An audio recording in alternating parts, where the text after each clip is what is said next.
Saksakalyan gunarnavasya Vande Guru Sri Charanarabindam.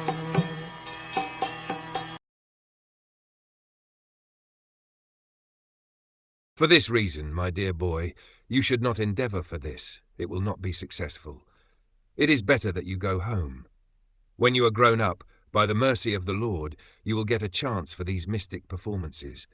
At that time, you may execute this function. Generally, a thoroughly trained person takes to spiritual perfection at the end of his life. According to the Vedic system, therefore, life is divided into 4 stages. In the beginning, one becomes a brahmachari, a student who studies Vedic knowledge under the authoritative guidance of a spiritual master.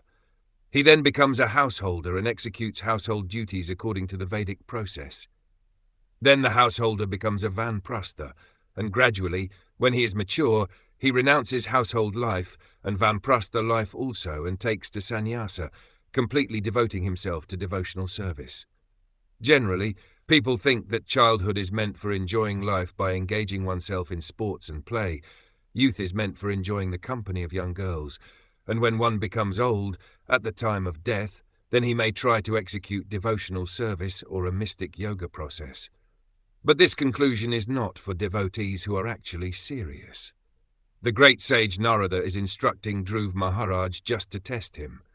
Actually, the direct order is that from any point of life one should begin rendering devotional service. But it is the duty of the spiritual master to test the disciple to see how seriously he desires to execute devotional service.